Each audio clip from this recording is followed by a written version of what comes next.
अस्सलाम वालेकुम। आज का हमारा टॉपिक है Hildegard E Peplau theory, Peplau interpersonal relations theory. इस वीडियो के ऑब्जेक्टिव्स हैं introduction and biography, purpose, uniqueness and contribution to nursing assumptions, major concepts and meta paradigm, role of nurse and additional roles, Phases of interpersonal relationship, Hildegard E. Pablo theory and nursing process, strength, limitation and conclusion।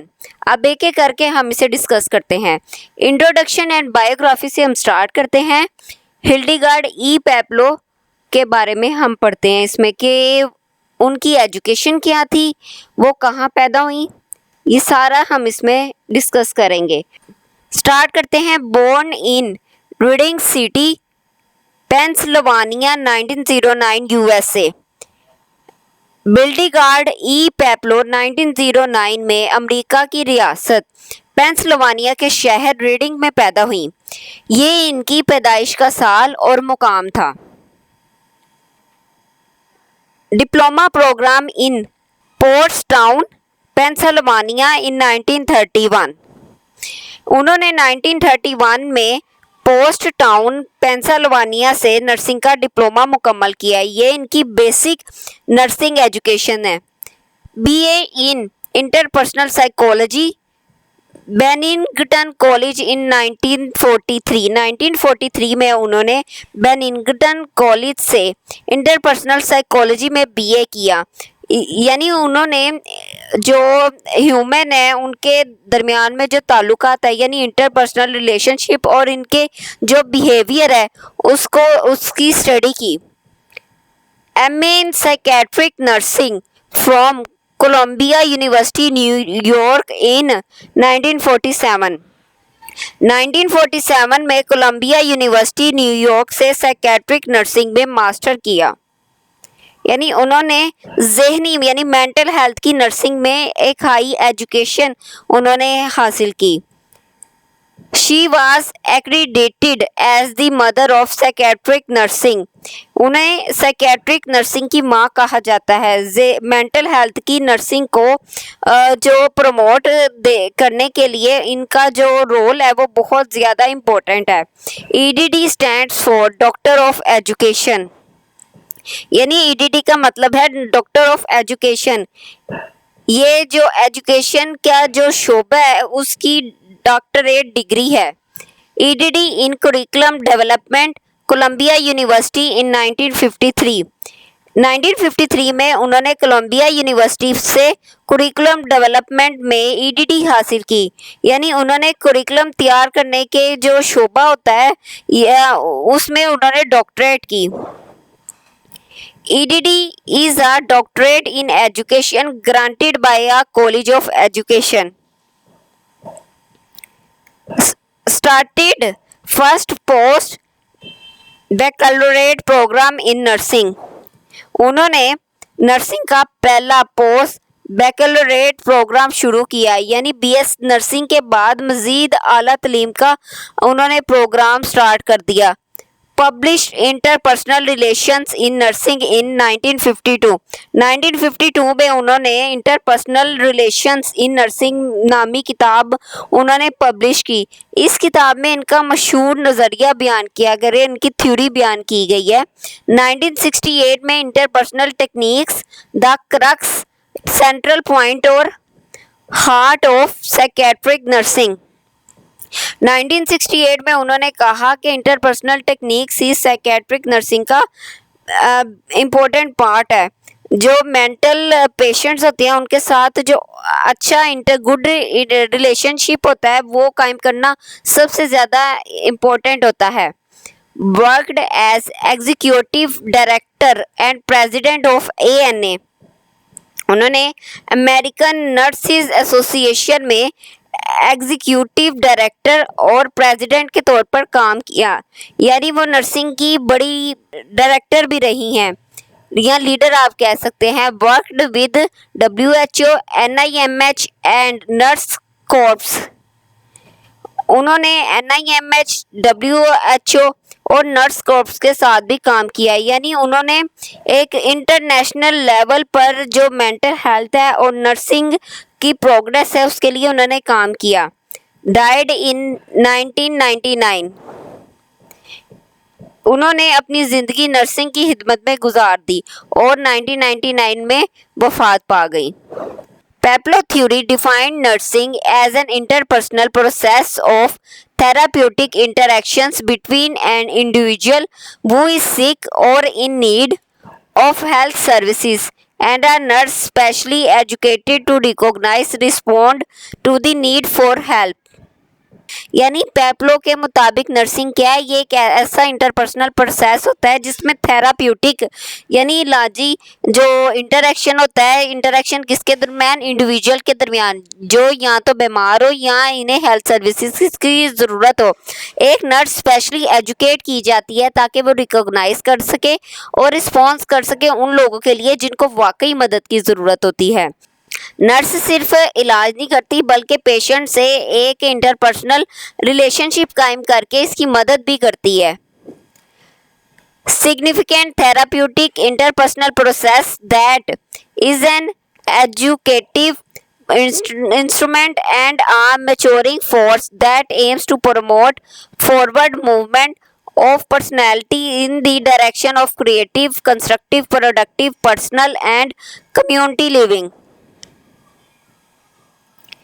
Nursing एक important, एक significant, एक therapeutic interpersonal process होता है जो individual की positive, creative और इसके अलावा उसकी कंस्ट्रक्टिव, प्रोडक्टिव, पर्सनल और कम्युनिटी की जो लिविंग को ना प्रमोट करता होता है।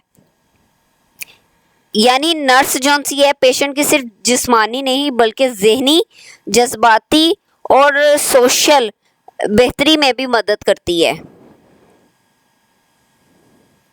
इंट्रोडक्शन एंड बायोग्राफी में मज़ीद ये है कि theory of interpersonal relations is a middle range descriptive classification theory. यानी ये जो नज़रिया है सिर्फ नर्स और पेशेंट के ताल्लुक पर तवज्जो देता है और प्रैक्टिकली तौर पर आसानी से इस्तेमाल भी किया जा सकता है। The theory was influenced by Harry Stack Sullivan's theory of interpersonal relations 1953। Peplau ने इनके ख्यालात को नर्सिंग में इस्तेमाल किया है। ये थ्योरी होती है ये हैरी स्टेक्स सुलिवान के जो इंटरपर्सनल रिलेशंस थ्योरी है उससे जो इन्फ्लुएंस्ड हुई है। Peplau theory is also referred as psychodynamic nursing which is the understanding of one's own behaviour. इस नज़रिए को साइकोडायनामिक नर्सिंग भी कहा जाता है। इसका मतलब है कि नर्स पहले अपने रवैये और जज्बात को समझे फिर मरीज की बेहतर मदद करे। Purpose the purpose of this theory is to facilitate the development of problem solving skills within the context of the interpersonal relationship between nurse and client using education and therapeutic interactions। इस नज़रिए का जो मकसद है वो ये है कि नर्स और पेशेंट के दरमियान अच्छे जो रिलेशनशिप है उसके ज़रिए जो प्रॉब्लम है उसको सॉल्व करने की जो स्किल्स होती है ना इंसान के अंदर पैदा होती है। यानी नर्स जो है एजुकेशन और थेराप्यूटिक जो गुफ्तगू होती है, बातचीत होती है, उसके ज़रिए पेशेंट की मदद करती है ताकि वो अपने जो मसाइल होते हैं ना उसे अच्छी तरह हल कर सके। Focus on nurse patient relationship यानी इस नज़रिए की तवज्जो नर्स और पेशेंट के ताल्लुक पर होती है जिसमें ट्रस्ट और बेटर कम्युनिकेशन जो है वो जो ट्रीटमेंट है उसको कामयाब बनाती हैं और ये इसकी बेसिक है। Identify different roles nurses take on when working with patients. ये नज़रिया जो है ये थ्योरी जो सी है नर्स के मुख्तलिफ रोल्स की वजाहत करती है, एक्सप्लेन करती है उनको कि नर्स कभी टीचर है, कभी काउंसलर है, कभी लीडर है और कभी रिसोर्स पर्सन बनती है। Pablo felt that nursing was a healing art and an interpersonal process between two or more people with a common goal. पेप्लो के मुताबिक नर्सिंग एक हीलिंग आर्ट है। नर्स अपने एजुकेशन, अपनी स्किल्स और अपने गुड बिहेवियर से पेशेंट की जो फिजिकल है और मेंटल हेल्थ है वो बेहतर बनाती है। Psychodynamic nursing facilitates understanding of one's own behavior, helping others identify felt difficulties, nurse patient relationship as partners, application of human relations to problems at all levels of experience.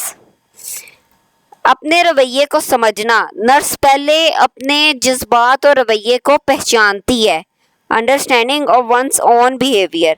फिर है helping others identify felt difficulties, यानी दूसरों को इनके महसूस किए गए मसाइल पहचानने में मदद देना। नर्स पेशेंट को अपने असल मसले को समझने में मदद देती है। Nurse patient relationship as partners, nurse और पेशेंट एक दूसरे के क्या कहते हैं मिलके काम कर रहे होते हैं। इलाज में दोनों मिलकर बेसिकली ये लोग काम करते हैं। Application of human relations to problem at all levels of experience, हर सतह पर जो इंसानी ताल्लुकात है उनको मसाइल के हल करने के लिए इस्तेमाल करना, यानी आपका अच्छा बिहेवियर, आपकी जो रिस्पेक्ट और गुड कम्युनिकेशन है होती है ना, वो इलाज को बहुत अच्छा बना देती है। यूनिकनेस, जिसे इनफरादियत कहते हैं। Theory was considered revolutionary at the time of development, यानी इस दौर में इस थ्योरी को एक रेवोल्यूशनरी यानी इनकलाबी नज़रिया समझा गया। पहली बार नर्स और पेशेंट के ताल्लुक को इलाज का जो बेसिक पार्ट है वो करार दिया गया था। Nursing as a profession, not just a skill. Nursing सिर्फ एक हुनर नहीं है बल्कि एक जो है बाकायदा पेशा है, यानी प्रोफेशन है बाकायदा तौर पर। नर्सिंग में साइंसी जो साइंटिफिक नॉलेज होती है, जो प्रॉब्लम सॉल्विंग स्किल्स होती है और प्रोफेशनल जो रिस्पॉन्सिबिलिटी होती है वो शामिल होती हैं इसमें। Made the way for psychiatric nursing speciality, इस नज़रिए ने साइकेट्रिक नर्सिंग को एक अलग स्पेशलिटी बनाने की जो रास्ता है वो फ्राहम किया, यानी इसी नज़रिए की बदौलत जहनी सेहत, मेंटल हेल्थ की नर्सिंग को एक अलहदा और एक यूनिक प्रोफेशन तस्लीम किया गया। कंट्रीब्यूशंस टू नर्सिंग 1943 से 1945 served in the army nurse corps.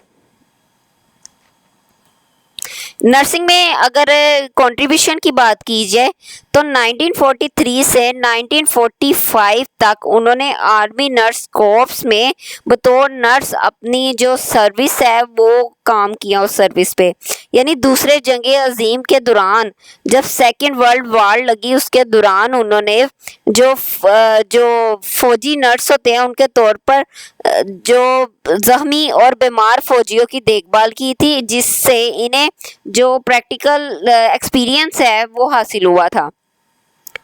312 field station hospital in England, यानी उन्होंने इंग्लैंड के 312 फील्ड स्टेशन हॉस्पिटल में काम किया। ये एक बेसिकली एक फौजी हॉस्पिटल था जहां जंग के ज़ख्मी मरीज़ों का इलाज किया जाता था।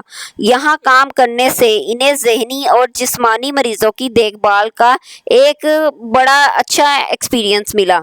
American school of military psychiatry, ये उन्होंने American school of military psychiatry में भी काम किया। यहाँ उन्होंने मेंटल डिसीज़ और साइकेट्रिक ट्रीटमेंट के बारे में एक खसूसी जो जिसे कहते हैं ना ट्रेनिंग ली हुई है।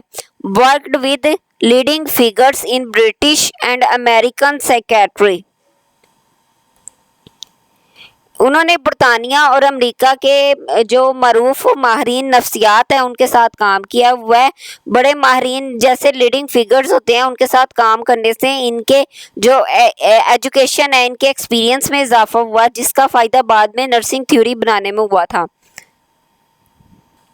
After war work to reshape mental health system in US, passage of national mental health act of 1946। यानी जंग के बाद उन्होंने अमेरिका के जो मेंटल हेल्थ है उनके जो निज़ाम है उनको बेहतर बनाने के लिए काम किया, यानी उनके सिस्टम को बेहतर बनाने के लिए काम किया। उन्होंने कोशिश की कि मेंटल जो पेशेंट्स हैं उनको एक बेहतर इलाज मिले, अच्छी रिसोर्सेज मिले और रिस्पेक्ट के साथ उनकी जो देखभाल है वो भी की जाए। 1946 के नेशनल मेंटल हेल्थ एक्ट की मंजूरी भी, यानी इसको अप्रूव भी इनकी हिदमात पे शामिल थी। यानी इस कानून के ज़रिए अमेरिका में जो मेंटल हेल्थ है उस पर रिसर्च की गई, उसको एजुकेशन को प्रमोट किया गया इनकी वजह से। एजम्पशंस यानी बुनियादी मफरूज़ा क्या था? Both nurse and patient want an interpersonal relationship. यानी दोनों, ये जो नर्स है पेशेंट है, दोनों एक दूसरे के साथ एक ट्रस्ट और आपस में पार्टिसिपेट करके ये ताल्लुक बनाना चाहते हैं ताकि जो इलाज है वो बेहतर हो सके। यानी नर्स और पेशेंट दोनों इंटरपर्सनल रिलेशनशिप कायम करना चाहते हैं। The patient is able to participate in an interpersonal relationship. Patient अपनी बात बता सकता है, सवाल पूछ सकता है और इलाज में जो है तामुन भी कर सकता है। द इंटरपर्सनल रिलेशनशिप और therapeutic interaction with enhance self maturity और सेल्फ फुलफिलमेंट। जो होती है अच्छी गुफ्तगू से पेशेंट जहनी तौर पर मजबूत बनता है और अपनी जो स्किल्स है उनको बेहतर तरीके से इस्तेमाल करना भी सीखता है। Communication and interviewing skills remain fundamental nursing tools. Nurse अगर अच्छी तरह बात करे और दुरुस्त सवाल पूछे तो पेशेंट की ज़रूरियात को बेहतर समझ सकती है। The patient has a felt need. यानी हर पेशेंट की कोई ना कोई महसूस की गई ज़रूरत होती है। ये मरीज़ जो पेशेंट है वो फिज़िकली, मेंटल या इमोशनल मसला महसूस करता है या कोई भी उसको मसला आता है और नर्स का काम इस ज़रूरत को पहचान कर उसकी मदद करना होता है। तो ये थी assumptions. Major concepts and meta paradigm. Major concepts. The theory explain the purpose of nursing is to help others identify their felt difficulties. Nurse जो है पेशेंट की रहनुमाई करती है ताकि वो अपने असल मसले को समझ सके और उसके हल की तरफ बढ़ सके। यानी ये नज़रिया बताता है कि नर्सिंग का जो पर्पस है वो पेशेंट को इसके महसूस किए गए मसाइल की पहचान में मदद करना होता है, आइडेंटिफाई करना होता है। Nurse should apply principles of human relations to the problems that arise at all levels of experience. Nurses को जो इंसानी ताल्लुकात है उसके असूल हर किस्म के मसाइल के हल करने में इस्तेमाल करने चाहिए। यानी नर्स को हर पेशेंट के साथ एहतराम, हमदर्दी और इंटरपर्सनल कम्युनिकेशन के ज़रिए रब्ता रखना चाहिए, कम्युनिकेट करना चाहिए, चाहे मसला जिस्मानी है, फिज़िकली है या मेंटली है। पैप्लो theory explains the phases of interpersonal processes, roles in nursing situations and methods for studying nursing as an interpersonal process. ये नज़रिया सिखाता है कि नर्स पेशेंट के साथ मुख्तलिफ फेसेस में मुख्तलिफ रोल प्ले करती हैं ताकि जो ट्रीटमेंट होता है ना वो अच्छा हो सके। Nursing is therapeutic in that it is a healing art assisting an individual who is sick or in need of health care. Nurse सिर्फ दवाएं नहीं देती बल्कि पेशेंट की मेंटल, फिजिकल, इमोशनल हेल्थ को बेहतर बनाने में भी मदद करती है। Nursing is an interpersonal process because it involves interaction between two or more individuals with the common goal.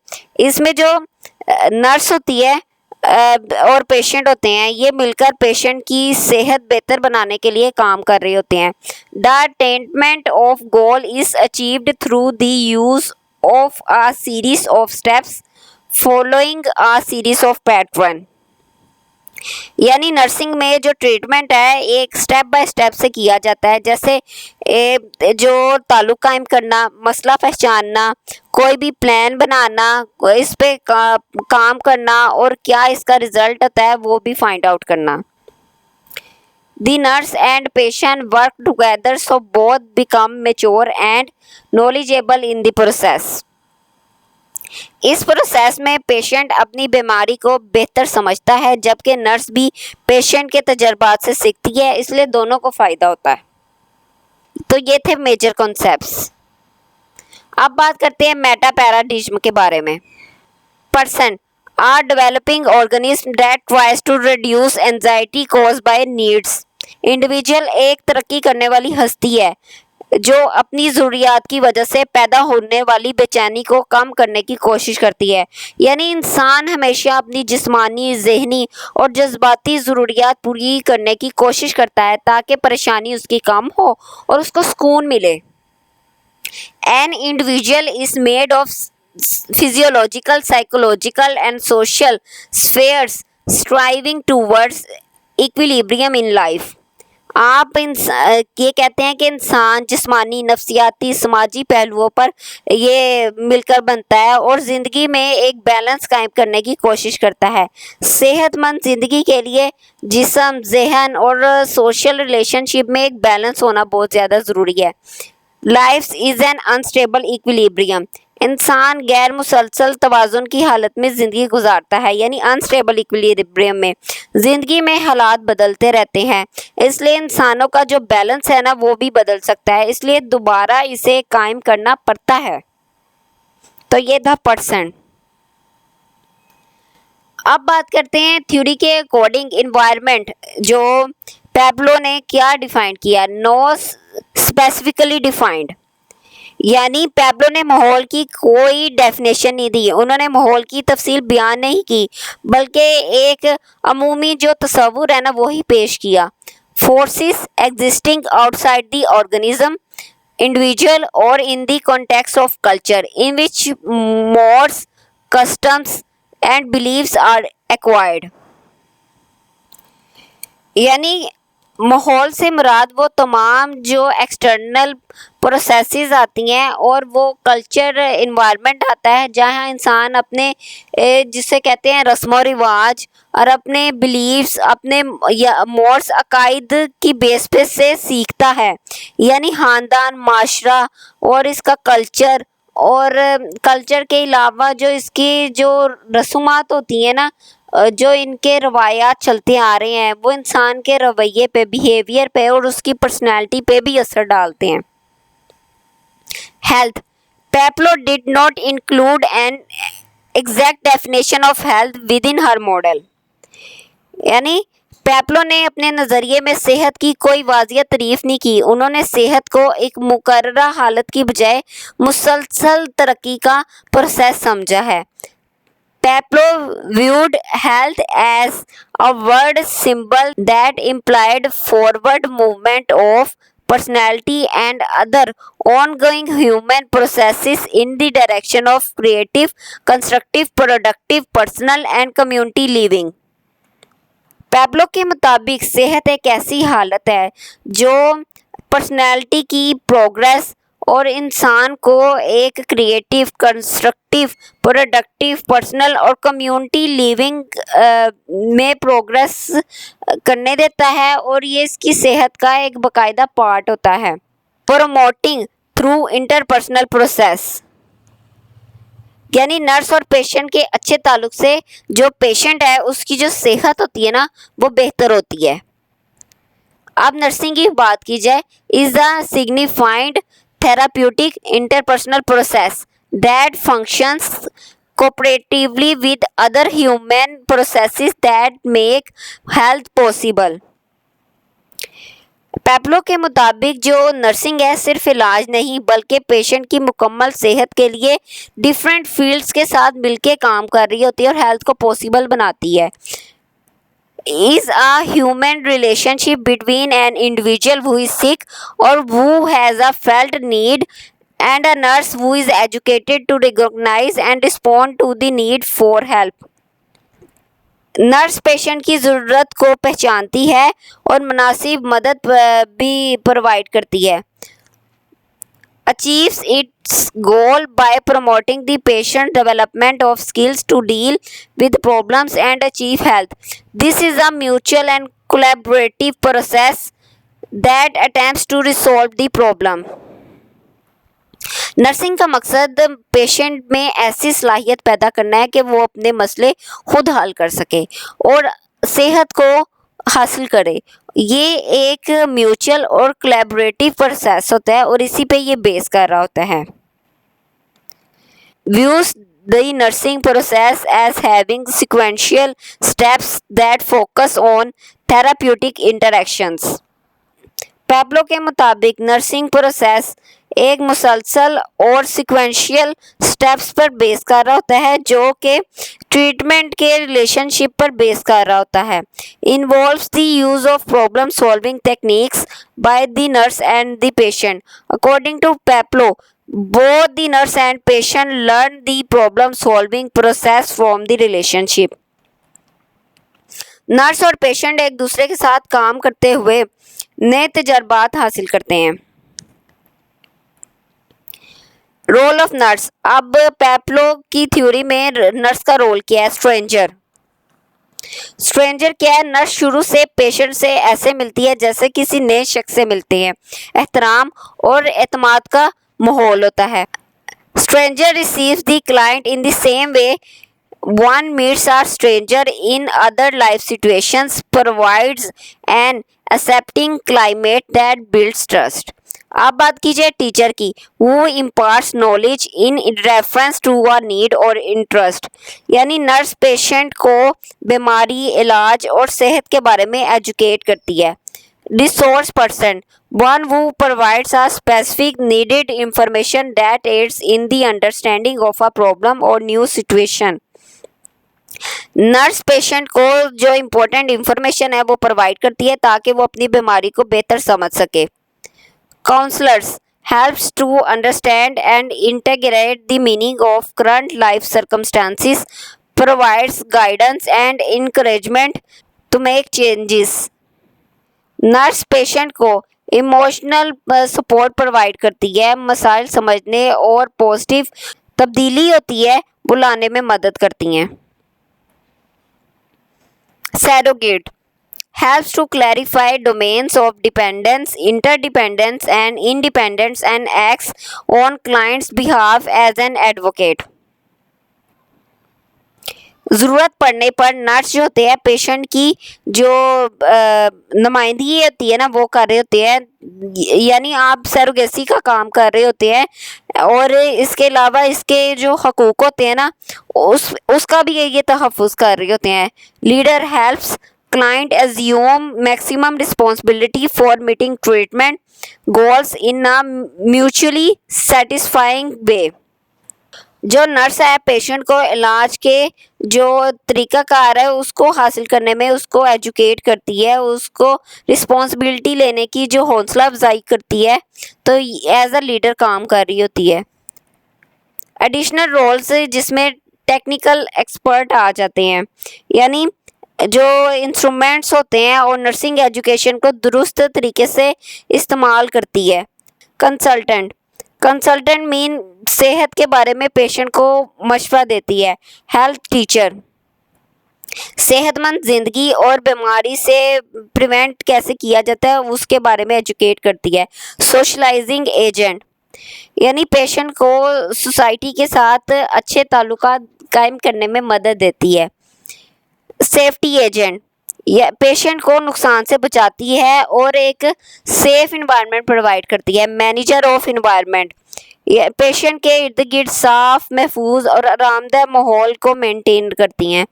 Administrator यानी नर्सिंग जो है वो मनसूबाबंदी करती है और इंतज़ाम करती है, यानी एडमिनिस्ट्रेटर का काम करती है। रिकॉर्डर ऑब्जर्वर जिसमें पेशेंट की हालत का ऑब्ज़र्व किया करती हैं और तमाम जो इंफॉर्मेशन होती है दुरुस्त तौर पर रिकॉर्ड भी करती हैं।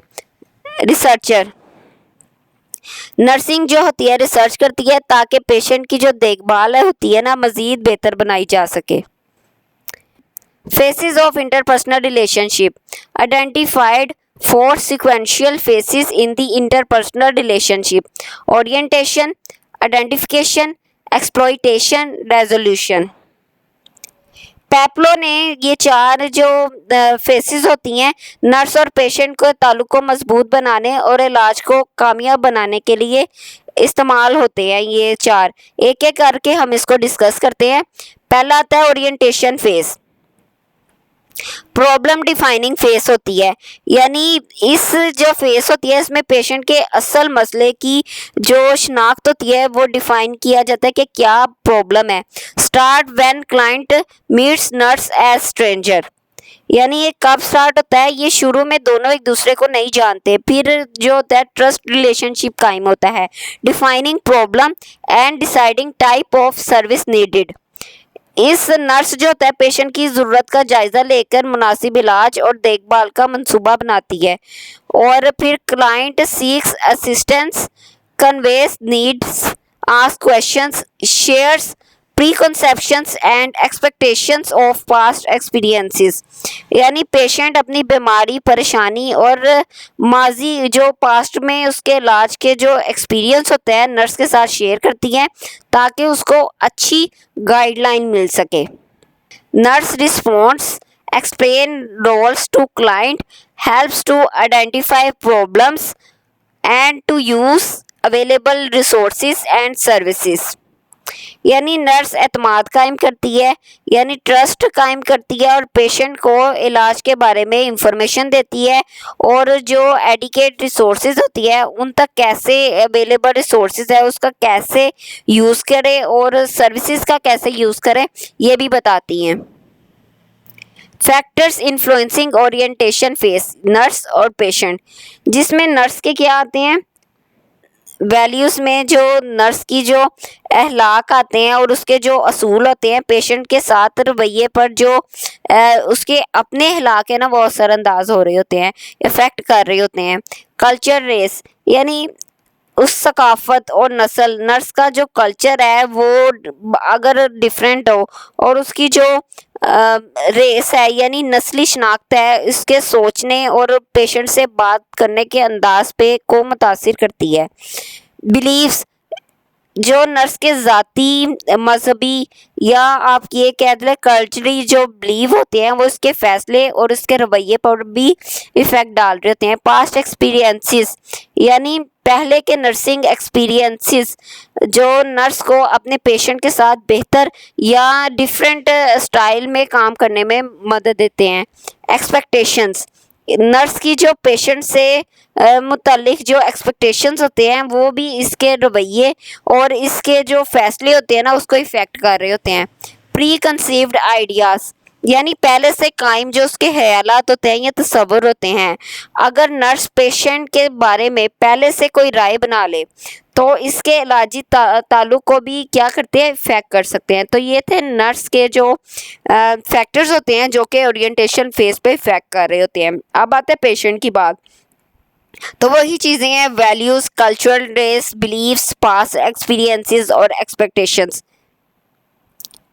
यानी उसका इक़दार, सकाफ़त और नस्ल, उसके जो बिलीव्स होते हैं, कायद होते हैं और वो पहले क्या एक्सपीरियंस कर चुका होता है और किस चीज़ की एक्सपेक्टेशंस होती हैं, जो ट्रीटमेंट होता है उस पर भी इफ़ेक्ट कर रहा होता है। तो ये क्या है? इंटरपर्सनल रिलेशनशिप, ये इनकी values, culture, belief, past experience और एक्सपेक्टेशंस जो होते हैं ना इफ़ेक्ट कर रहे होते हैं ट्रीटमेंट को। सेकंड आता है आइडेंटिफिकेशन फेज, यानी शनाख्ती जो मरहला होता है। Identify problems to be worked on during the relationship, असल मसला वाजिया किया जाता है, उसको क्लियर किया जाता है ताकि जो इसका जो एडिकेट ट्रीटमेंट हो सके। Clarify perceptions and expectations, nurse और पेशेंट एक दूसरे की सोच और तवक्कुआत को समझते हैं ताकि गलत फहमियाँ ना हो। Selection of appropriate professional assistance, ज़रूरत के मुताबिक डॉक्टर जो माहिर नफ्सियात होती है और दीगर सेहत के जो माहरीन होते हैं ना उनकी मदद ली जाती है जो प्रोफेशनल होते हैं। Patient begins to have a feeling of belonging and capability of dealing with the problem which decreases the feeling of helplessness and hopelessness. अगर ट्रस्ट रिलेशनशिप कायम हो जाए तो पेशेंट खुद को ज़्यादा मजबूत महसूस करता है और एक ऐसी उम्मीद उसके अंदर पैदा हो जाती है कि एक ऐसी कैपेबिलिटी पैदा हो जाती है कि वो डील कर सकता है प्रॉब्लम के साथ। और ये क्या है, इसकी डिक्रीज करती है फीलिंग ऑफ हेल्पलेसनेस को और होपलेसनेस को। तो ये थी आइडेंटिफिकेशन फेज। अब बात करते हैं थर्ड, एक्सप्लॉयटेशन फेज। यानी इसमें क्या होता है, client utilise all available services based on personal interest and needs. इसमें पेशेंट इलाज, मशवरा और दीगर जो जितनी भी सहूलियात है उनको मुकम्मल तौर पर इस्तेमाल करता है। Plan is implemented and evaluated and maintain a therapeutic relationship at all time. यानी नर्स इलाज जारी रखती है और देखती है कि ट्रीटमेंट है वो सही है या नहीं है। Continued assessment and assisting new needs of client. अगर पेशेंट को नई मुश्किलात फेस करनी पड़ती हैं तो नर्स इसके मुताबिक जो है ना केयर में तब्दीली ले आती है। The principles of interview techniques must be used in order to explore, understand and adequately deal with the underlying problem. जो नर्स होती है सवालात और गुफ्तगू के ज़रिए यानी बातचीत के ज़रिए पेशेंट की असल परेशानी तक पहुंच जाती है। पेशेंट में बिकम लेस और more demanding of the nurse. यानी कुछ जो पेशेंट होते हैं ना वो खुद ब खुद काम करने लग जाते हैं, जबकि कुछ को जो सी होती है ना ज़्यादा मदद की ज़रूरत होती है। Nurse aids the patient in exploiting all avenues of helps and progress is made toward the final step. Nurse patient को फाइनल रिकवरी की तरफ ले जाने में जो होता है ना कंटिन्यूस हेल्प कर रही होती है। तो ये थी एक्सप्लॉयटेशन फेज। फोर्थ आता है रेजोल्यूशन फेज, जिसमें एहतियाती यानी टर्मिनेशन ऑफ प्रोफेशनल रिलेशनशिप। जब इलाज मुकम्मल हो जाता है तो नर्स और पेशेंट का जो ट्रीटमेंट रिलेशनशिप होता है वो ख़त्म हो जाता है। The patients needs have already been met by the collaborative effect of patient and nurse। इसमें ये होता है इलाज के जो नर्स और पेशेंट की जो मिलजुल कर कोशिश ये होता है कि पेशेंट की ज़रूरियात जो होती है ना वो पूरी जो हो चुकी होती है। Now they need to terminate their therapeutic relationship and dissolve the links between them. तो नर्स पेशेंट को जो खुद से काम करने के काबिल बनाती है ताकि अपनी ज़िंदगी जो उनसी है रेगुलर जैसे चल रही थी वैसे वो अपना काम कर सके। Sometimes may be difficult for both as psychological dependence persist independence. यानी ख़ास तौर पर जब लंबे अरसे के लिए इलाज के बाद पेशेंट या नर्स को जो होता है ना ताल्लुक़ ख़त्म करना मुश्किल हो जाता है।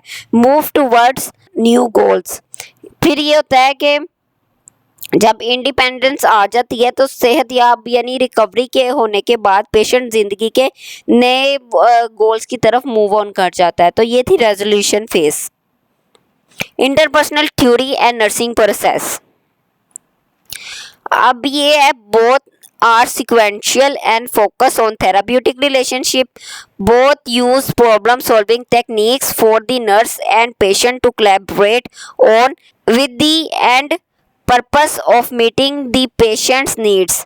पेप्लो की थ्योरी और नर्सिंग दोनों सिक्वेंशियल और फोकस कर रहे होते हैं थेराप्यूटिक रिलेशनशिप पे। दोनों का बुनियादी मकसद पेशेंट की सेहत बेहतर बनाना है। इसमें 4 फेसेस आ जाती हैं। ओरिएंटेशन फेज जो कि असेसमेंट फेज होती है, आइडेंटिफिकेशन फेज जो कि गोल सेटिंग प्लानिंग होती है, एक्सप्लॉयटेशन फेज जो कि इम्प्लीमेंटेशन होता है, रेजोल्यूशन ये जिसे कहते हैं इवैल्यूएशन। तो ये हमने चारों पढ़ ली हैं। अब बात करते हैं नर्सिंग प्रोसेस और पेप्लो। इन नर्सिंग प्रोसेस की बात की जाए इसमें असेसमेंट और डायग्नोसिस आएंगे। पहले असेसमेंट में हम डाटा कलेक्शन करते हैं और एनालिसिस करते हैं। डायग्नोसिस में आएगा summary statement based on analysis. तो ओरिएंटेशन में हम क्या करते हैं, nurse patient come together, patient expresses felt need, patient clarifies felt need. यानी इसमें ओरिएंटेशन फेज में वो एक्सप्रेस करता है क्या उसको ज़रूरत है और क्लैरिफाई भी किया जाता है। तो इसमें क्या होता है, डाटा को कलेक्ट किया जाता है, एनालाइज किया जाता है और समरी स्टेटमेंट जो कि एनालिसिस पे बेस कर रही होती है। नर्सिंग प्रोसेस की planning, mutuality, set goals, planning the care. तो आइडेंटिफिकेशन फेज में भी ये किया जाता है कि patients has feeling of belonging and selectively respond to those who can meet needs, यानी patient initiated. Implementation may be accomplished by patient healthcare professional and patient's family. Exploitation, patient actively seeking and drawing on knowledge and expertise of those who can help patient initiated. Okay. Evaluation based on mutually expected behaviors may lead to termination. Resolution occurs after other phases are completed successfully may lead to termination. तो ये थी nursing process और पैपलो का के assessment और diagnosis. Orientations में आ जाता है planning, identification, implementation, exploitation, evaluation, resolution. तो ये थी कि नर्सिंग प्रोसेस और पैपलो फेसिस का आपस में क्या रिलेशनशिप है।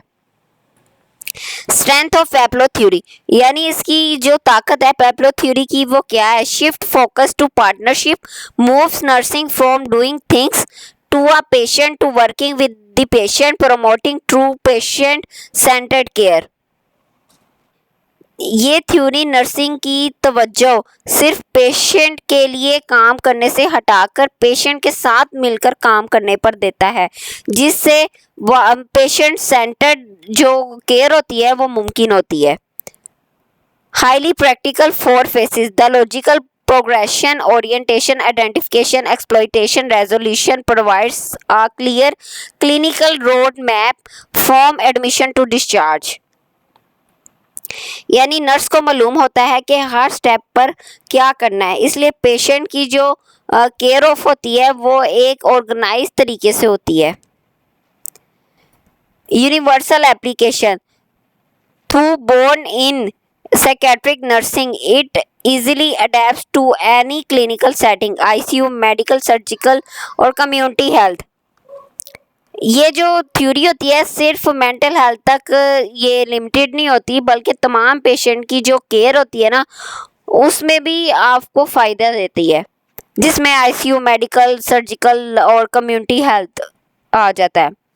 अब defines clear nursing roles, outline distinct adaptable roles for the nurse, stranger, resource, teacher, leader, surrogate, counselor based on patient needs। ये क्या कहता है, ये जो थ्योरी होती है पेशेंट की जो नीड है उसके मुताबिक नर्स का जो रोल होता है ना वो बयान करता है, जैसे stranger, surrogate, leader, teacher, resource person और काउंसलर। यानी नर्स मुख्तलिफ कंडीशंस में मुख्तलिफ रोल प्ले करके पेशेंट की जो हेल्प कर रही होती है।